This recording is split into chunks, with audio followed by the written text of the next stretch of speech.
Beginning life as an experimental spin-off of the Shin Megami Tensei series, Persona has taken on a life of its own. In fact, it has eclipsed its parent series in the cultural consciousness. It has surprisingly universal appeal, considering how rooted it is in the day-to-day activities of Japanese teenagers. Early on, the games had a lot in common with other Shin Megami Tensei titles, but by Persona 3 they had taken on a unique personality of their own. That's where the games established their traditional split between narrative and combat sequences, borrowing elements of life simulations, visual novels, and dating sims, all of which tended to be woven around compelling supernatural mysteries. But one thing that has been consistent from the start is a strong focus on characterization. Today we're taking a look at every single party member you meet throughout the series, mispronouncing every single one of their names, and then ranking every single one of them from worst to best. At the outset, let us make it clear what this list is not. It is not a ranking of which characters I, you, or anybody else would most like to kiss. We are not ranking the objects of your digital affection, so don't take it personally if, horror of horrors, they end up in any spot other than number 1.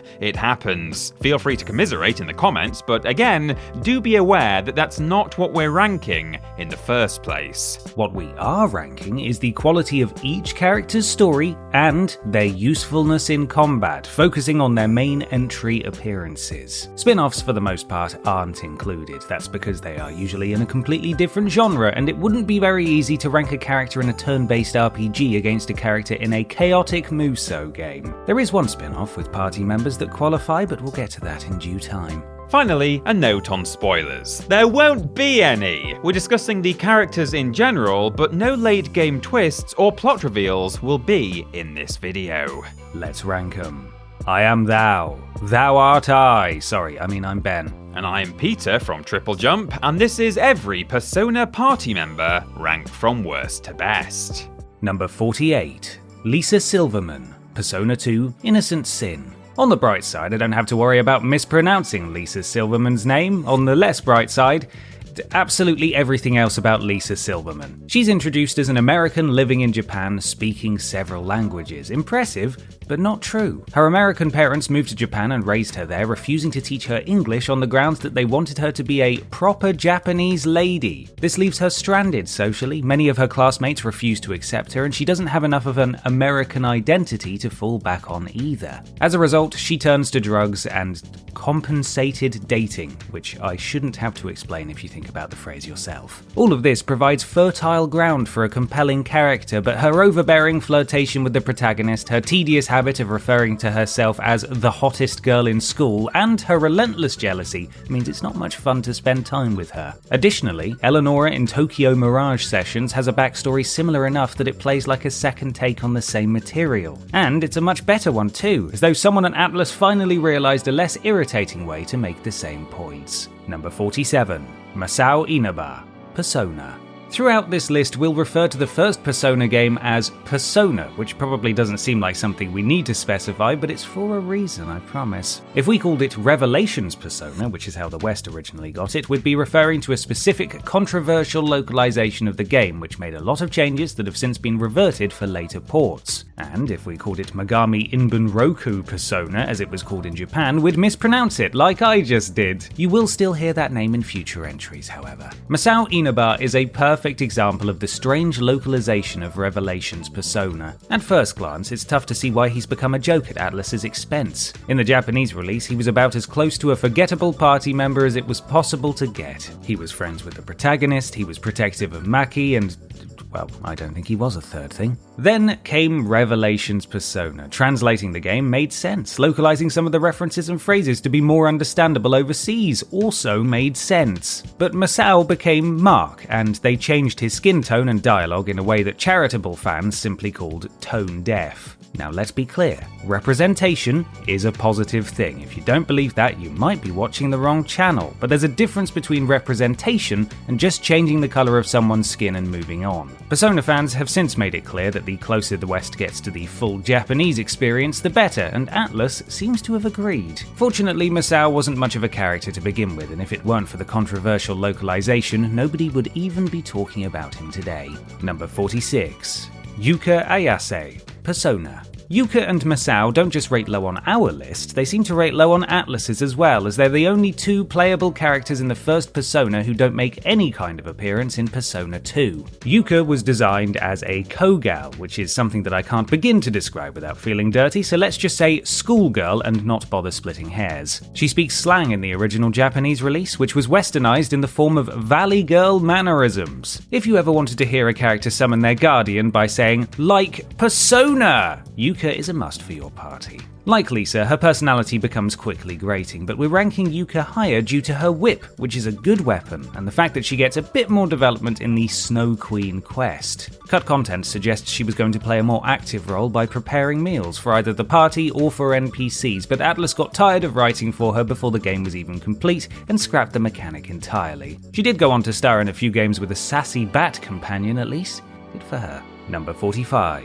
Eriko Kirishima, Persona and Persona 2 Eternal Punishment. Somebody, somewhere, must be able to look at Eriko Kirishima and think something other than, oh yeah, right, I sort of remember her existing. Like many early Persona characters, Eriko suffers from not being given much of a personal spotlight. In later games, she could well have had a compelling story and satisfying arc. In her debut appearance, though, well, I sort of remember her existing. She's an optional party member who's interested in modelling and ghosts, which I admit is the perfect combination of human interests, but she doesn't have much of an identity beyond that. In Persona 3's Who's Who TV show, a sort of Easter egg dispenser for earlier Persona characters, the only thing they mention about her is that she speaks English. Must have been a slow day on the talk show circuit. Eriko returns as a playable character in Persona 2 Eternal Punishment and is, again, optional, which is probably for the best. She's a decent enough fighter, but being as this was before Persona gave us casts with a wide range of fighting ability, that's to be expected. What really matters is what she brings to the experience as a character, and since I've just spent 200 words trying to remember who she is,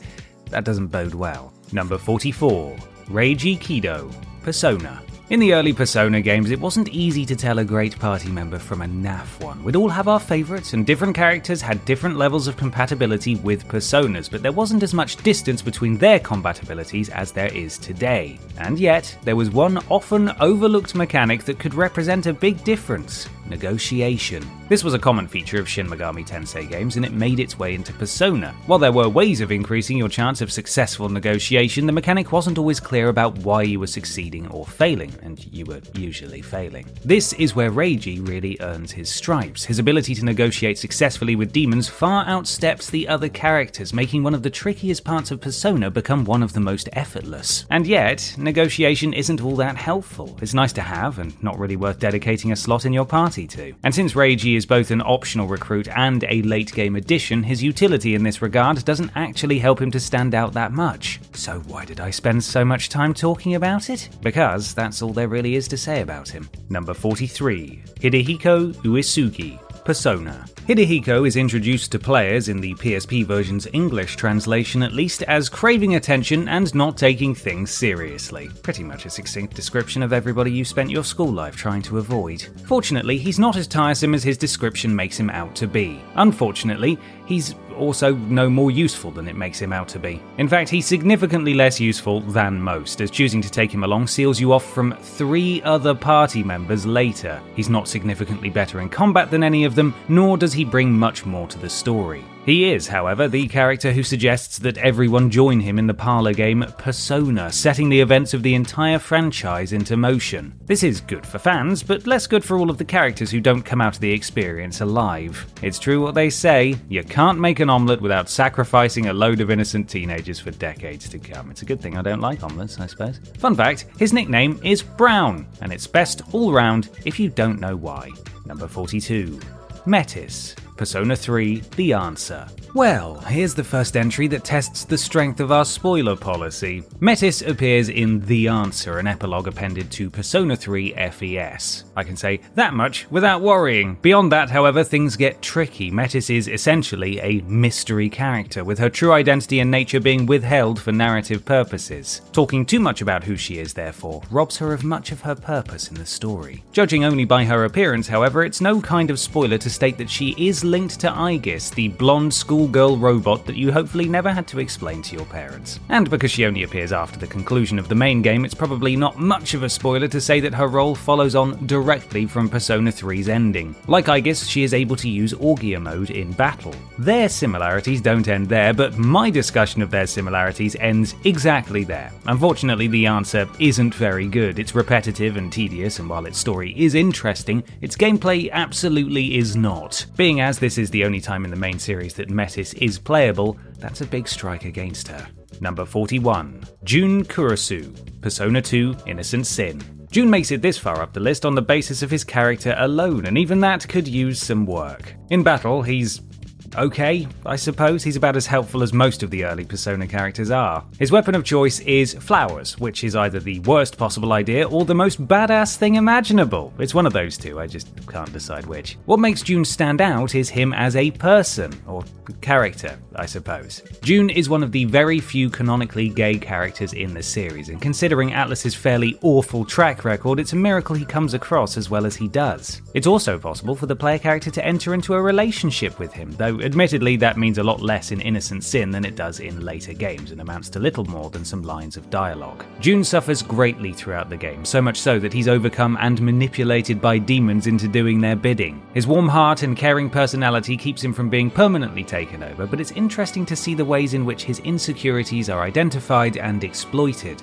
Jun has a lot of potential, and it's a shame that we didn't get much in the way of equivalent characters in later games. Number 40. Ken Amada, Persona 3. Goro Akechi before Goro Akechi, Ken Amada is one of the most polarizing characters in all of Persona, and like Akechi, strong arguments can be made to either excuse or condemn his actions. I won't get into those arguments there, but I will say that losing one's mother at a young age can have an understandable impact on one's worldview. Ken is a decent magic user, certainly, but that doesn't make up for his shortcomings, including a weakness for insta-kill spells. He does benefit greatly from the combat changes in Persona Q, as sticking him in the back row means you can almost completely mitigate his weakness, but using him in Persona 3 should be a tax-deductible act of charity. Then there's the elephant in the room introduced by Persona 3 Portable. Playing as the female protagonist allows you to romance the male characters. This includes Ken, who is 10 years old. I'm not entirely sure if I should praise Atlus for tweaking things just enough that his romance option seems a bit more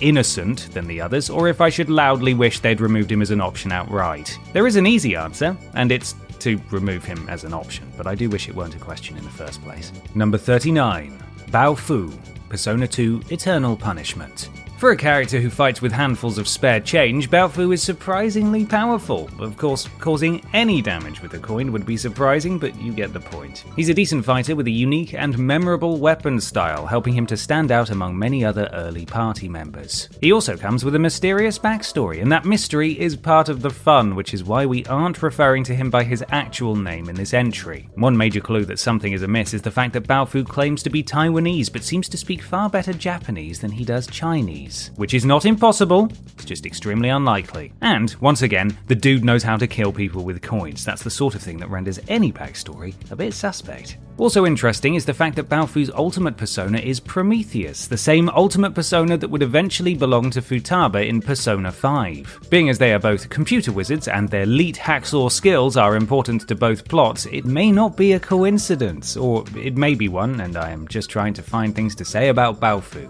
You be the judge. Number 38. Katsuya Suou, Persona 2 Eternal Punishment. The older brother of the troublemaking Tatsuya, who happens to be the protagonist of the other Persona 2 game, Katsuya Suou is a detective. We'll meet a few other detectives on this list, and all of them are more interesting and memorable than Katsuya is. According to Tatsuya, Katsuya is a thick-skulled authoritarian. As we see in Eternal Punishment though, that's basically just exaggeration on the part of the struggling younger sibling. Katsuya absolutely believes in justice to the point that it almost seems like a religion to him, and he has difficulty understanding and accepting anybody who would think otherwise. But he's also human, as seen in his mutual antagonism with Baofu and, more significantly, his infatuation with Maya, which in this game practically just means that he has a pulse, but still, it's something. Katsuya eventually softens up and reveals the depths of his affection for his brother. He also dedicates himself to pursuing Joker, not that one, even after his superiors take him off the case. It's decent stuff, but I think it's still fair to say that he comes up short, especially compared to the richly defined characters with similar professions who found their way into later games.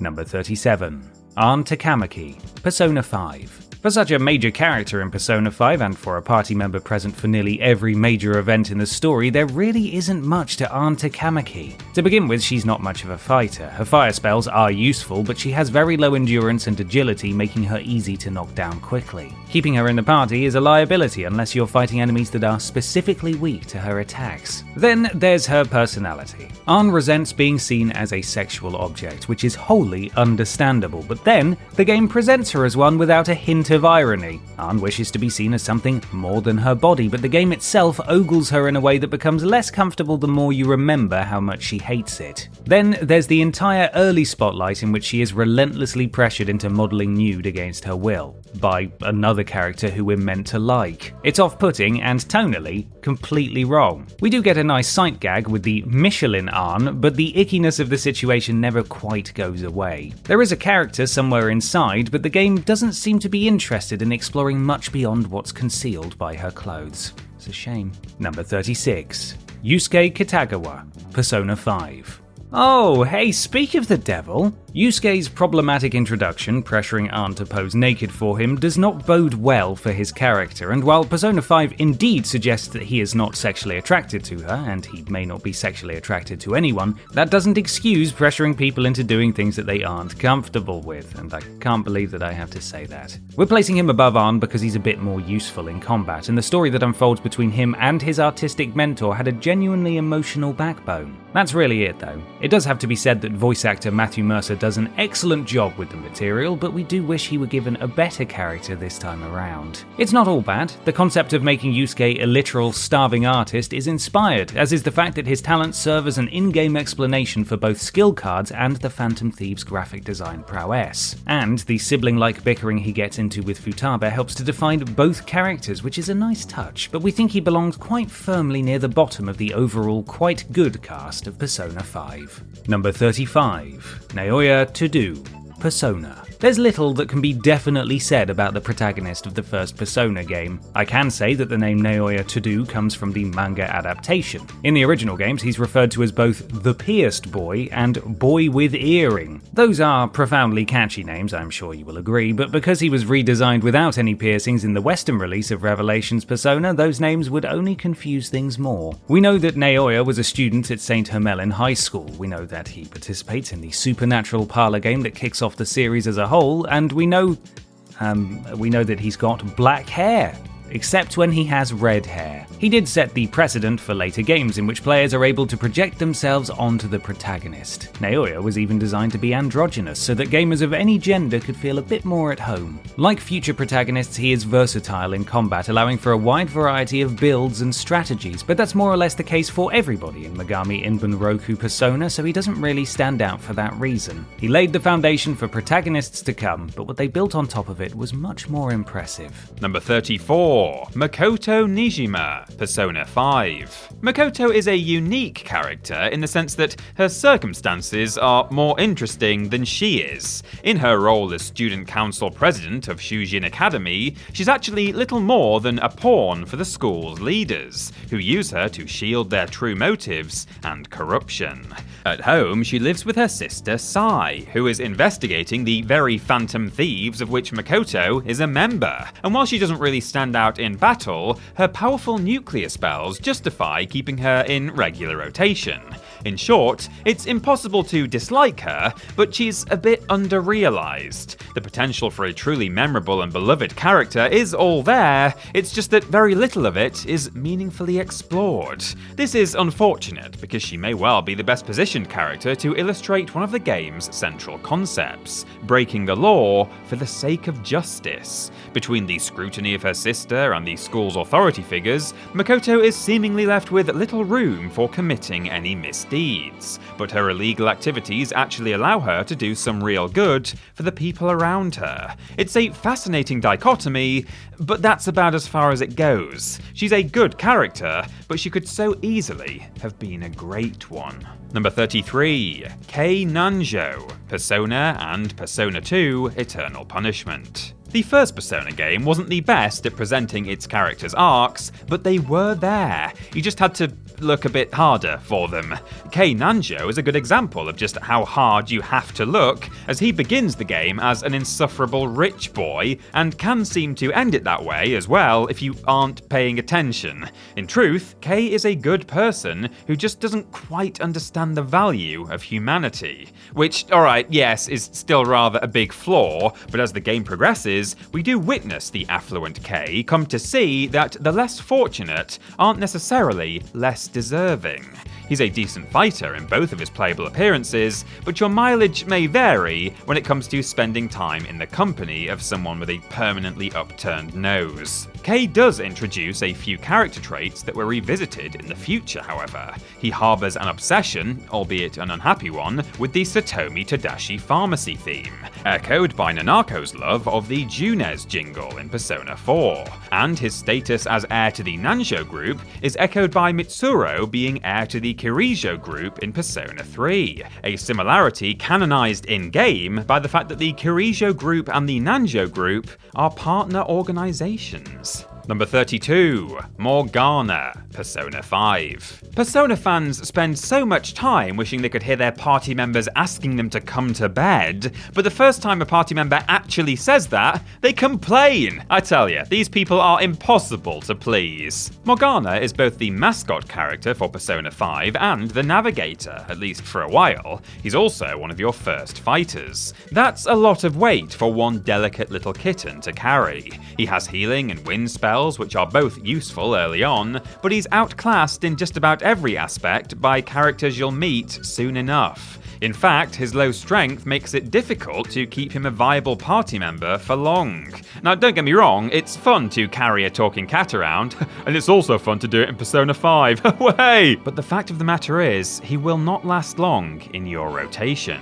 Still though, Morgana is helpful. He turns into a bus to drive you around, he helps craft infiltration tools, and he prevents you from having anything resembling fun at night. He's a big help in this busy world. Speaking of which, don't you have plans tomorrow? Aren't you tired? Why are you watching this long video? Let's go to sleep, it's bedtime! Number 31, Mitsuru Kirijo, Persona 3. In Persona 4 and Persona 5, the player character is the de facto leader of the team. That's not quite the case in Persona 3 though, with Mitsuru managing most of the planning.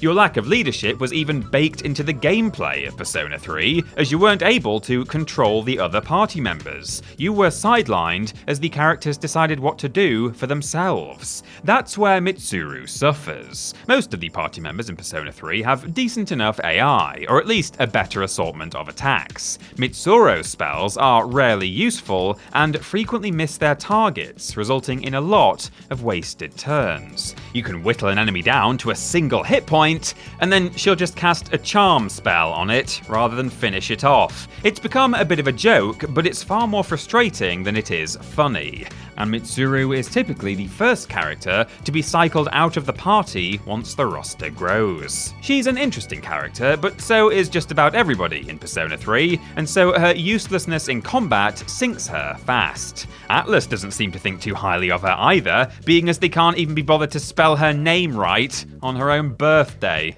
Man, that's got a sting. Number 30. Eikichi Mishina, Persona 2 Innocent Sin. If you hang out in a prison cell, call yourself the Death Boss, and front a band named Gas Chamber, you might be trying too hard. And actually, that's the point with Eikichi. Meeting a hard-ass who is gradually revealed to have a softer side is a regular occurrence in the world of Persona, and Eikichi may have set that precedent. In fact, Troy Baker is the voice actor for both Eikichi and Persona 4's Kanji, who is probably the most famous example. You're introduced to him in Innocent Sin as a rival, but you quickly end up on the same side against Joker.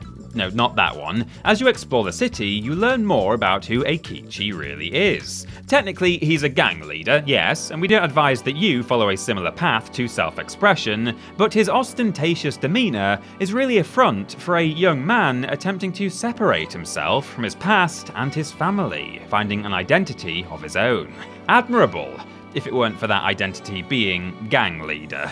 Eikichi experiences some commendable personal growth, particularly in regards to the doting Cozy, a reporter for the school paper with whom he shares a history, though he doesn't quite remember that history. I suppose he did a better job of separating himself from his past than he realised. Number 29. Maki Sonomura, Persona. Of all the characters' stories in the first Persona game, Maki's is among the best. That's good, because it serves as the backbone of the game's narrative. Her story is also one of the easiest to follow, as the main campaign will walk you through each of the major beats, which means that once again, it's quite tough to talk about her without getting into spoiler territory. I can say that Maki's friends know her as a sick young girl confined to a hospital bed. A number of her classmates visit her regularly, and it's clear that most of St. Hermelin High School thinks fondly of her and wishes she would get better.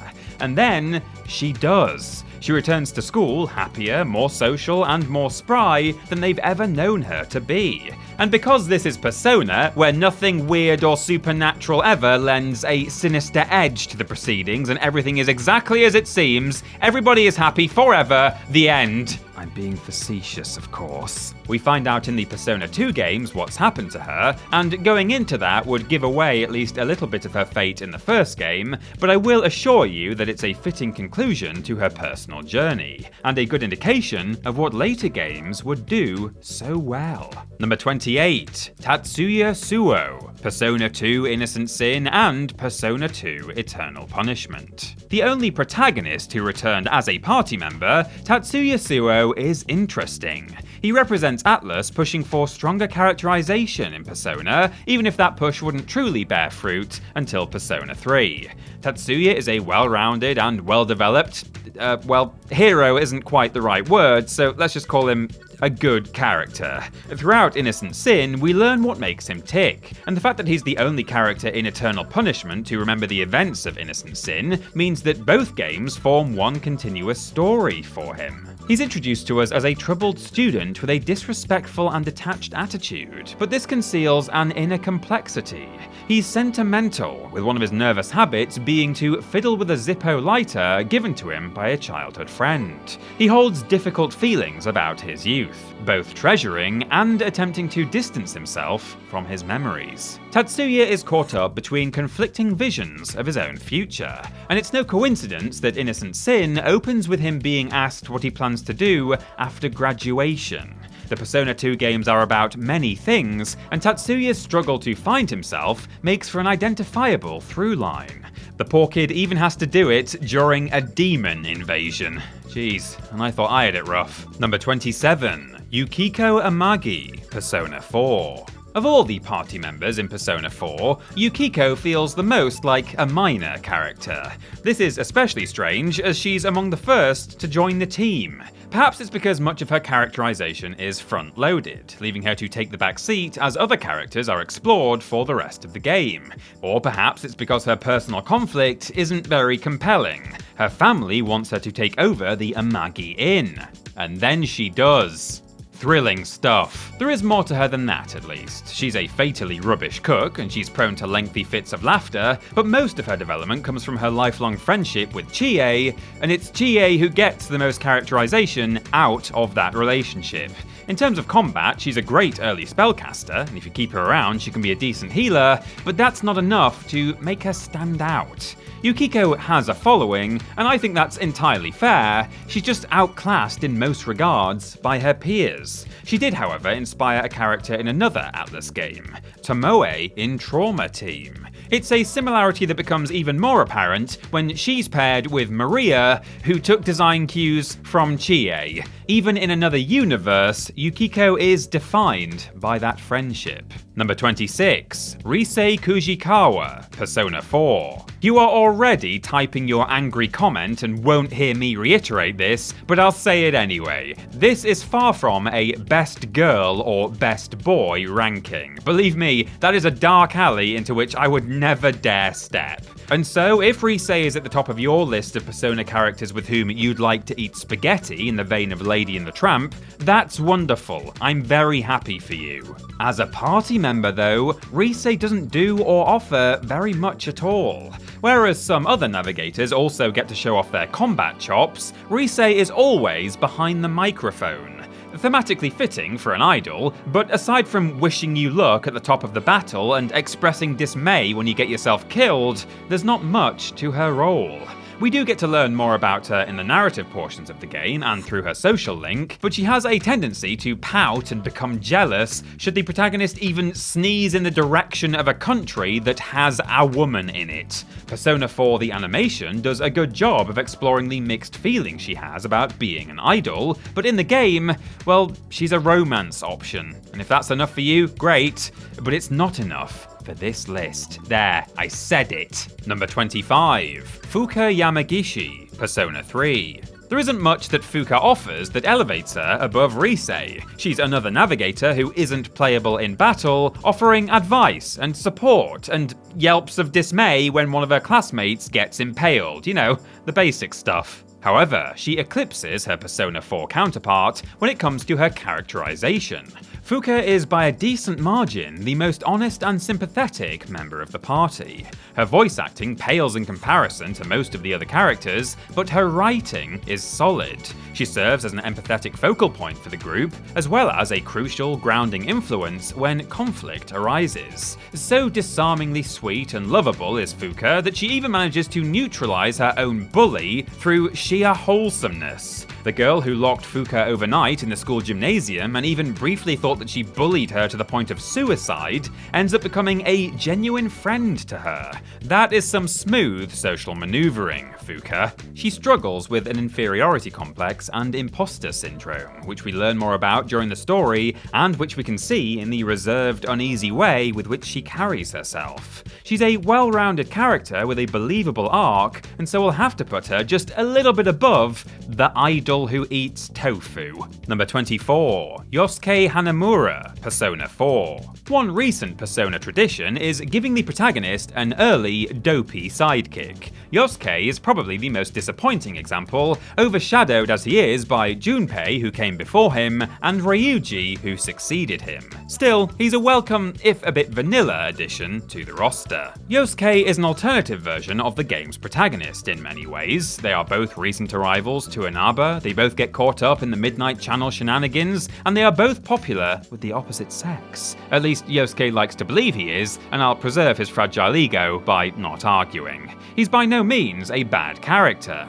His brief resentment for the protagonist turns quickly into lifelong friendship, showing how willing Yosuke is to have his opinions challenged. He also gives Teddy a place to live, which is good of him, as I doubt many of you would offer your spare room to a talking bear who crawled out of the television. Selfish. Yosuke's fighting skills aren't really noteworthy, being outperformed by nearly everyone else, but interestingly, he could have left an important mark on the series. He was originally planned as a romance option, and some unused lines to that effect were even recorded in English, suggesting that it was scrapped very late in development. Atlas, you cowards. Number 23, Koromaru, Persona 3. Koromaru is a dog, which means we'd have to work much harder to justify a low placement than a high one. Like all dogs, he is the best boy ever and the cutest thing, oh my god. But he's also up against a number of extremely useful party members. And aside from the fact that he walks on all fours with a dagger in his mouth and is absolutely adorable,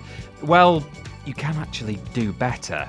I know, I understand, I deserve to be booed for this opinion. Koromaru is based on Hashiko, the dog who would wait every day at Shibuya Station for his owner to return from work. In 1925, his owner passed away and never returned, and for nearly 10 full years, Hashiko returned to the station each day in hopes of seeing him again. And I had to record that line 7 times before I could get a take in which you couldn't hear me weeping. Koromaru similarly awaits the return of his deceased master, but he enjoys a bit more excitement in the meantime, fighting monsters. Koromaru functions best as a way of revealing character. As with pets in real life, the way in which other characters react to him says a lot about who they are. Sometimes they even reveal sides of themselves you wouldn't see otherwise. Plus, as a bonus, that perfect little face. Oh, look at it. Number 22, Teddy, Persona 4. This mysterious character from Persona 4 became a sort of mascot for the entire series, and it's easy to see why. His design is simple, striking, and memorable, and his speech consists of something like 80% bear puns, making him very easy to write for. When you meet him, he has no idea what he is or where he came from, which must be quite embarrassing for him. He tries to join your team, but he isn't qualified to do anything helpful. Throughout the course of the game, he does learn about life, but never quite grows up. A sort of Peter Panda, if you will. I'm aware that a koala isn't really a bear. After bonding with the party, Teddy manages to grow his own human body, which impresses the rest of the crew, but not me. I did the same thing decades ago, but I just don't brag about it. He first performs the role of navigator, but once Rise joins the team, he shifts over to combat. He relies on both physical and ice attacks, which is strange because Chie has been filling those same roles from the start of the game, meaning he's redundant the moment he arrives. He's deeply endearing, but as far as battling goes, Teddy only satisfies the bare minimum. I've now fired Philip, our writer. Disgusting behaviour. Number 21, Yu Narukami, Persona 4. Of the modern Persona protagonists, Yu is probably the closest to being a true blank slate, allowing the players to project themselves onto him. That's not because the game offers much in the way of personal choice, but because he doesn't really come with a clear personality. Is that a complaint? Sure, technically, but the fact is that Persona 4 has a damn good story as it is, and a blank slate protagonist doesn't hold it back. All it really means is you're likely to come away from the game with fonder memories of the other characters, and that the time you spend interacting with Dejima and Nanako will reveal more about them than it does about you. Even in the animation and spin-off games, Yu's actual personality tends to be overlooked, with the focus being on the other characters and his role being relegated to reacting to them or fighting alongside them. Fortunately, he's every bit as versatile in battle as some other better-defined protagonists, and his sense of style cannot be overstated. Seriously, who else makes grey hair look this good? He also has a reputation as a ladies' man, which, as a player, you can either lean into or just ignore as scandalous rumour. We all know you didn't ignore it though. You make me sick. Number 20, Ren Amamiya, Persona 5. There is some controversy around the name of Persona 5's protagonist. He was given the name Akira Kurosu in the manga adaptation, and was only later called Ren Amamiya in the animation and other media. Fans weren't on board with what they felt to be an unnecessary change, but the change was made anyway. Fortunately, that is the only controversial thing in this list, and I will not venture into the comments to learn otherwise. In recent years, Ren has become something of a figurehead for the series, being used to represent Persona as a whole. Of course, the same thing happened with the protagonists of the previous 2 main games, so only time will tell if he retains that role. He just may though, especially as he's been embraced into the world of Super Smash Bros, where gaming's most famous mascots hit each other with cartoon hammers. He's rather handy as far as protagonists go. He's even able to wield firearms and negotiate with demons, which hasn't been possible since Persona 2. He also has a strong backstory, when doing the right thing led to punishment that, at first, seemed to change his entire life for the worse. He is a good protagonist, but as we all know, the protagonist is rarely the most interesting character in a Persona game.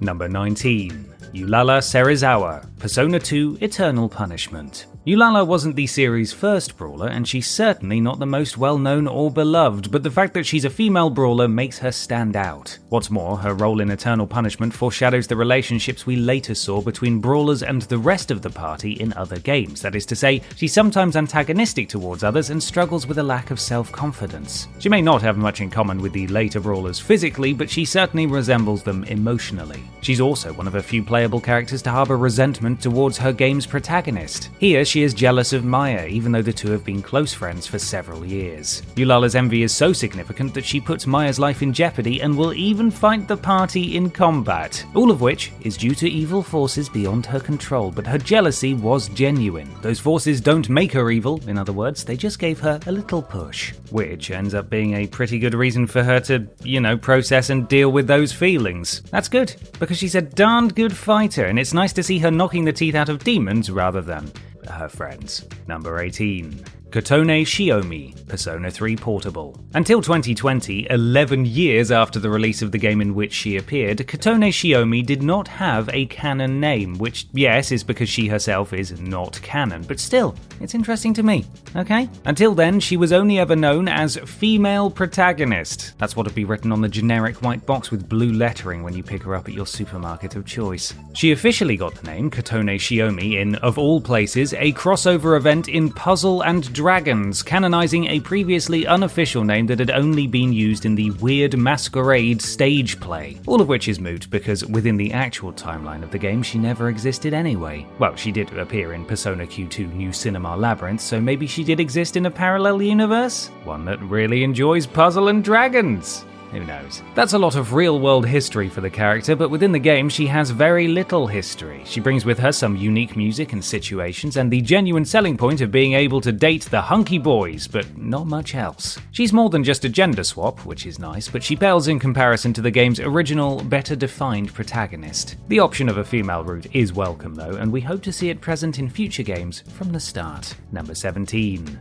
Goro Akechi, Persona 5. By not putting Goro Akechi at the very top of this list, we've infuriated about half of you. By not putting him at the very bottom of this list, we've infuriated the rest of you. My opinions are bad and I should feel bad, yes, but once you step away from Akechi's polarizing personality, he's not the best party member and he's far from the worst. He's just a good one who doesn't stick around long enough for it to matter. But Akechi is the man of 1,000 redemption arcs. While his story leads somewhere in Persona 5, it leads in some very different directions in Persona 5 Royal. There, he spends more time with the party and, well, let's just say that the changes to his narrative provide him with a kind of personal redemption. Another kind of personal redemption. Look, Akechi is a tragic enough character that he can't get out of bed without it qualifying as some kind of personal redemption. Persona 5 Royal's changes are for the best, as his limited versatility in the original game would have become far more apparent had we spent more time with him. Not that any of that matters, as you stopped listening and scrolled to the comments box to furiously type the moment I told you his rank on this list. Number 16. Futaba Sakura, Persona 5. Previous navigators have been fan favourites and even unofficial mascots, but none of them have risen to the level of Futaba Sakura, the most recent dedicated navigator and the gold standard by which future navigators are certain to be judged. She joins the Phantom Thieves relatively late in Persona 5, with Morgana filling the role until then, but she wastes no time in making an impact. Her skills with technology are a huge benefit to the team, and her unfortunate backstory, which we only learn gradually and much of which she learns for the first time herself, is a huge benefit to to Persona 5 in general. Hers is a strong candidate for the best story in the game. Her palace is one of the best, the palace's boss fight is one of the most emotionally devastating, and her wardrobe is second only to that kid in the Get Smoked hat. The way other characters treat Futaba also helps us understand them better, especially Sojiro, as prior to that he came across as little more than a grumpy Dr. Venture cosplayer. As a navigator, she offers little more than support in battle, but that's okay. She more than makes up for it in every other regard and represents one of the best and most emotional character studies the series has ever given us. Number 15.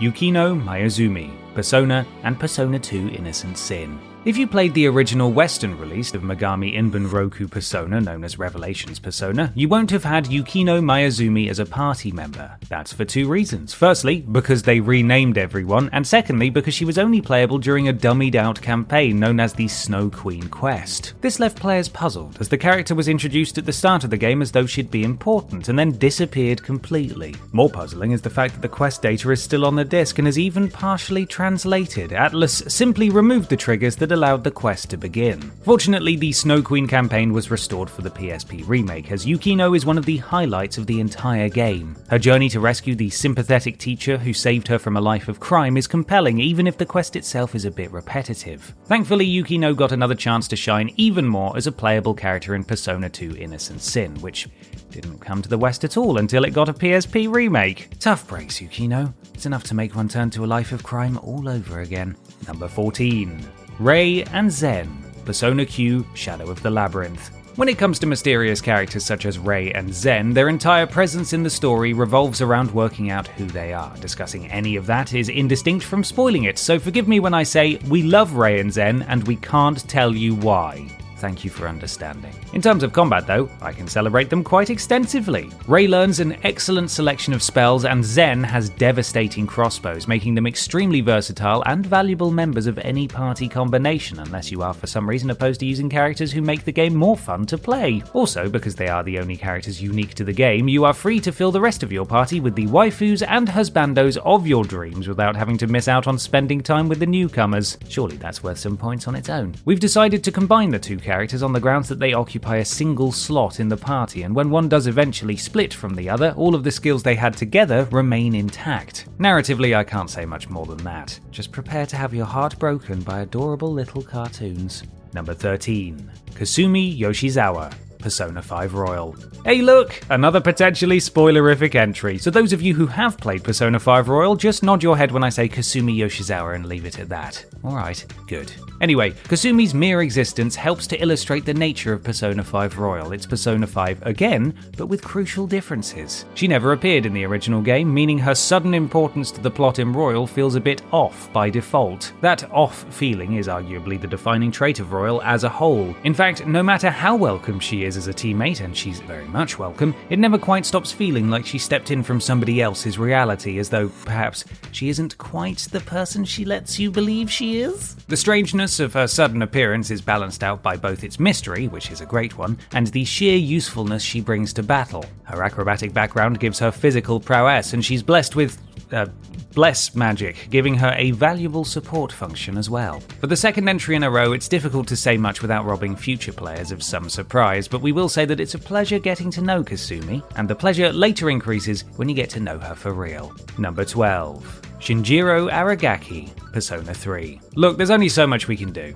okay? The mere fact that Shinji is a party member counts as at least a mild spoiler. Nevertheless, we'll keep as much under wraps as possible. When we meet Shinji, he refuses the pleas of his best friend Akihiko to join SEAS, and we eventually learn that the two shared a traumatic experience related to their personas. It affected both of them profoundly, with Shinji swearing to never use his again. He also drops out of school and becomes a brooding loner, which may seem like an overreaction until you finally learn what he's reacting to, at which point, yeah, fair dues. As a fighter, Shinji is excellent. Seriously, it's very clear why Akihiko would relentlessly badger the guy into enlisting. He learns some of the strongest moves in the game and fights with a giant axe. Getting hit with one of those, I have it on good authority, hurts like the dickens. There's more I wish I could say about Shinji, but being as he has one of the most interesting character arcs in a series full of them, I'll leave you to get familiar with him yourself. It's worth it. Number 11. Naoto Shirogane, Persona 4. Naoto puts us in an interesting position, as one of the major twists in Persona 4 is open knowledge in many of the spin-off games to follow. For that reason, we consider the information fair game. If you haven't played Persona 4 or any of the spin-offs though, maybe skip to the time shown on screen to skip ahead to the top 10. Ready? Naoto is a gifted boy detective who is attempting to solve murders in the small town of Inaba. This goal is shared by the investigation team, bringing the characters into each other's orbits. This is initially confusing for Kanji, whose uncomfortable attraction to Naoto complicates his understanding of his own sexuality. It's only later that he and we learn that Naoto is not a man, she's a woman, posing as a man so that she'll be taken more seriously in her profession. Naoto's arc is often interpreted as commentary on transsexuality, and it's obviously a good thing if her story helps others to feel more comfortable about who they are. But it's important to note that Naoto herself does not identify as male, she simply poses as one, Mulan style, without the dragon voiced by Eddie Murphy. However, none of that changes the fact that her life is shaped by her struggle with her assigned gender, and the additional fact that her struggle overlaps with Kanji's leads to one of the series' strongest, most touching, and most beautiful relationships. Number 10. Junpei Iori, Persona 3. The way in which Junpei's personal story unfolds and overlaps with the main narrative of Persona 3 is still among the most natural and effective in the entire series. When we're introduced to him, he's the standard dullard sidekick. He offers unwelcome advances towards the female characters, makes immature jokes, and misunderstands simple concepts, and that's practically the extent of his characterization. Until he meets Chidori from a rival group of Persona users. At first, he behaves towards her the same way he behaves towards everyone else, like a well-meaning nuisance. But as she gets to know him better, he opens up to her, and in doing so, he gets to know himself better. His relationship with her and the particular path that it takes during the game causes him to grow up. Not to the point that he becomes a different person, but enough that he becomes a person, as opposed to remaining a comic relief buffoon. It's an impressive evolution of the character, showing a kind of tragic maturation in a way that hasn't often been matched since. He's also solid in combat, but as part of Persona 3's emotional rollercoaster, he is truly irreplaceable. Number 9. Haru Okumura, Persona 5. I'm not sure if it's possible to play Persona 5 and not fall in love to some degree with Haru. And if it is possible, don't tell me. I'd like to think there is at least one thing in this difficult world about which we can all agree. Haru is a bit out of touch, as she comes from a wealthy family and has had limited interaction with regular folk. But she's also sincere and big-hearted. Her lack of understanding of how the world works outside of the upperest of upper classes, in other words, isn't for want of empathy. She's a genuinely good person who has far more in common with those who struggle than with her own family, who seem dismissive of her and her pesky goals and desires. I mean, hell, you get involved in her story just as she's being pressured into getting married against her will. She's a strong addition to the party, which is good, seeing as how she joins the team fairly late in the game, and her in-palace introduction, during which she attempts to pass herself off as the beauty thief, is some of the most charming material in all of Persona 5. She's lovable, kind-hearted, and a welcome presence. She doesn't even make fun of Ryuji for crying out loud, which is an almost upsetting rarity. It's impossible, frankly, to rank Haru any lower than the top 10. She is a warm, walking cinnamon bun, and I will hear no words to the contrary. Number 8. Yukari Takeba, Persona 3. There are many ways you could describe Yukari when you first meet her. Vain, shallow, stuck up, joyless, inflexible, curt, oversensitive, fussy, you get the idea. But like many characters in Persona 3, her obvious personality flaws, materialistic, there's another one, uncooperative, and selfish. Right, anyway, the point is, these things mask a lot of pain, and are the coping mechanisms she's developed in order to help her deal with trauma. This trauma goes back to her father, a disgraced researcher whose death is shrouded in mystery and whose work has brought shame upon the Takeba family. We learn more about him at the same time that she does, and this difference in perspective is profound. It allows us to understand Yukari's attitude, and it allows Yukari to heal and adjust. In fact, Yukari herself is perhaps the most overt symbol of Persona 3's desire for us to question what initially seems obvious. When we first see her, she is alone in her dorm with a gun to her head, trying to get herself to pull the trigger. A striking introduction. But as we soon learn, we didn't see quite what we thought we saw.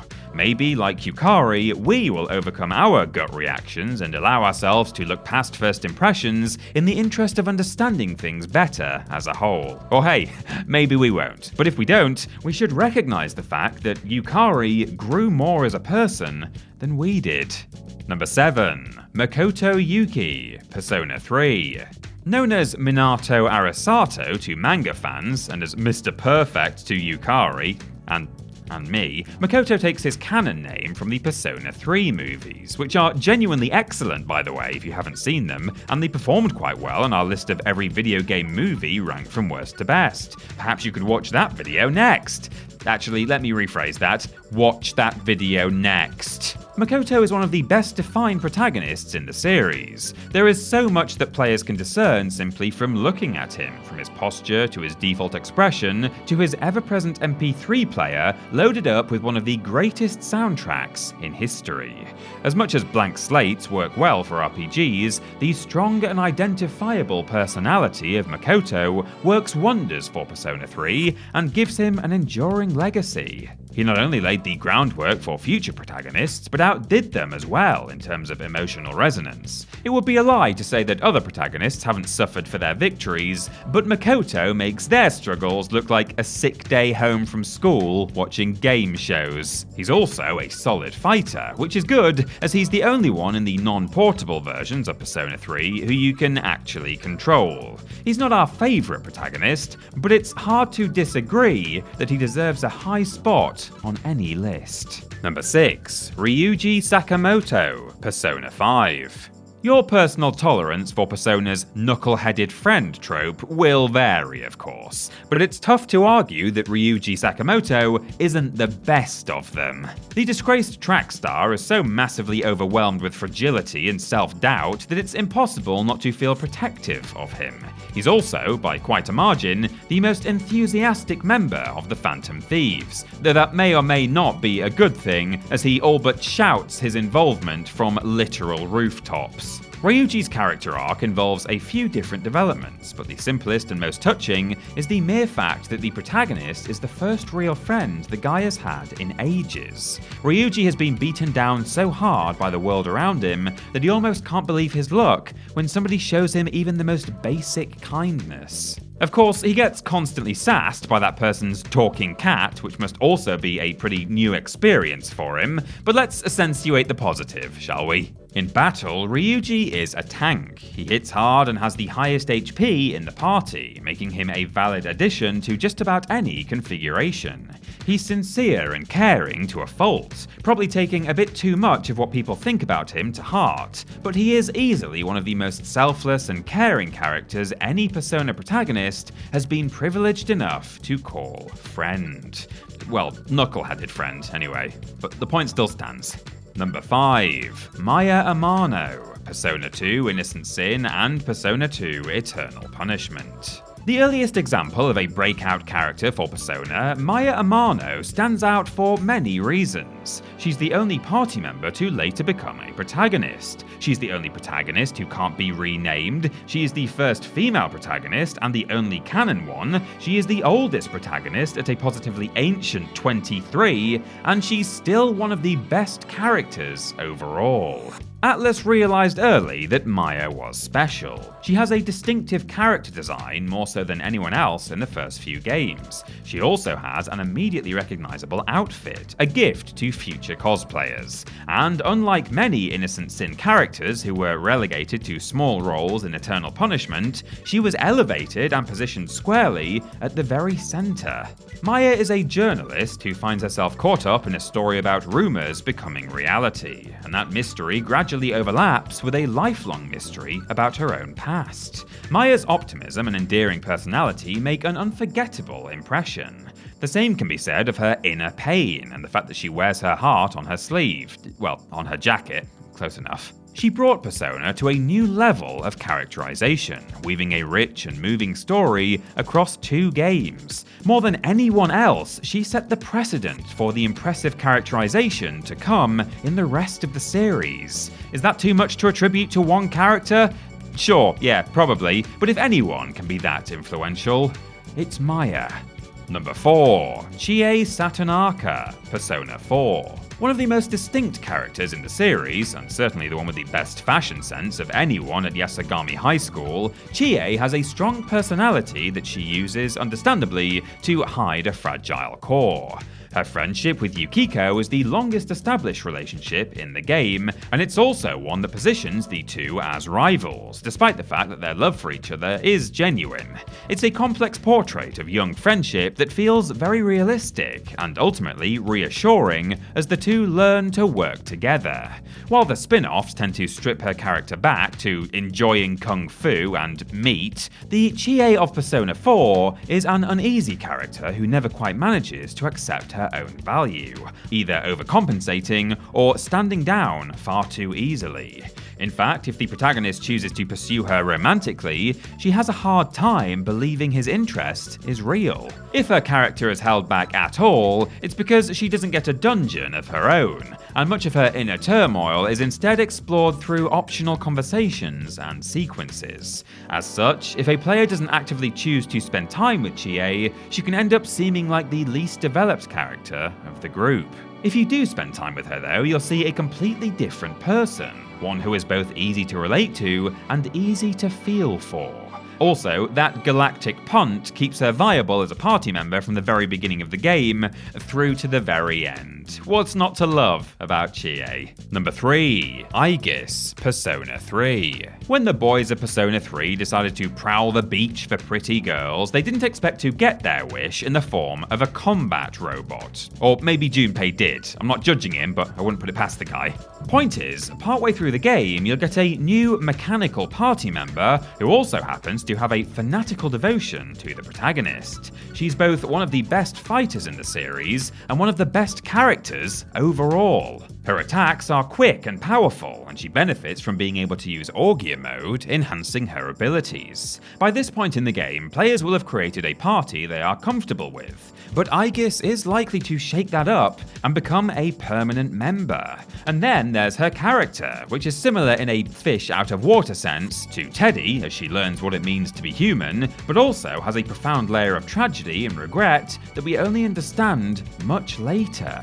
Aegis is great, with some of the series' best writing focused on her, and an arc that is immortalized in the game's ending theme, which is yet another series best. She even got a spin-off game dedicated to more of her backstory in Aegis the First Mission. Clearly, the developers were fond of her as well. There is precious little room for criticism when it comes to Aegis, and it would take some seriously great characters to rank any higher. Speaking of which, number 2, Akihiko Sanada, Persona 3. Akihiko comes with a tragic backstory, which is par for Persona 3's course. Seriously, Atlus must have gotten a bulk discount on them. Throughout the actual course of the game, however, Akihiko suffers more than most, and his tendency to seal himself off emotionally might not seem like the worst idea for someone who keeps losing the people he loves. We first meet Akihiko as a hard-headed bruiser with a tendency to overwork himself, bristling because he's been sidelined due to an injury. He's also a bit of a ladies' man, with female schoolmates regularly gathered around him or talking about him from afar. At least, that's how it seems. In reality though, Akihiko is so fixated on the party's mission and on his own physical prowess that he never actually learned how to talk to girls, leaving him awkward and uneasy in spite of his popularity with them. Obviously, that's something to which I cannot possibly relate. Not only can I talk to girls, but I've also never been injured and sidelined. Oh yeah, the epitome of physical fitness right here. In Akihiko, however, the awkwardness is an adorable character trait, and an excellent way of humanizing him. In combat, Akihiko prefers punching monsters to doing anything sensible, such as, well, anything other than punching monsters. His physical strength is astonishing. He is quite limited when it's time to feed the beasts anything other than a knuckle supper, but hey, that's what the other party slots are for. Akihiko is one of the absolute best fighters in the series, and one of the most compelling party members, and yet, he's still not our favourite. That honour has to go to... Number 1. Kanji Tatsumi, Persona 4. There is no better party member than Kanji Tatsumi, who really is the entire package. He's a complex character with a touching arc, he is backed up by phenomenal voice acting, and he is second to none in combat. He lives up to his reputation for violence when facing off against the enemies, but lets his guard down so much over the course of the game that you can't help but empathise with him for being misunderstood. Of course, being misunderstood is sort of Kanji's whole thing. Dyeing his hair, dressing like a ruffian, embracing rather than dispelling the rumours that paint him as a menace, those are just some of the ways in which he separates himself from who he really is. In truth, he has a fondness, and genuine talent, for hobbies that are often considered feminine, such as crochet and cooking. He conceals these from others and is ashamed of himself for enjoying them, getting more aggressive as people get closer to understanding him. And then, of course, beneath all of that is his sexual uncertainty. As a teenager, he is surrounded by others who judge him based on who they think he is. That's the case, to varying extents, for everybody, and that judgment can bleed through to a person's inner thoughts. What was once a rude joke from somebody who didn't know any better can actually become a real source of personal turmoil. For Kanji, that is the possibility that he's gay. As the game reveals, he's not. Even so, he leans towards his violent reputation and away from the supposedly feminine things that he actually enjoys, which in turn causes him to worry that he's overcompensating and repressing who he really is. It's all manifested in the game's most memorable dungeon, full of homoerotic imagery drawn straight from Kanji's own fears. And the way his entire journey ties into his attraction to Naoto is one of Persona's greatest and cleverest bits of character work. He's one of Persona 4's defining characters, and for our money, he's the golden boy of the series. So congratulations, Kanji, please don't hit me.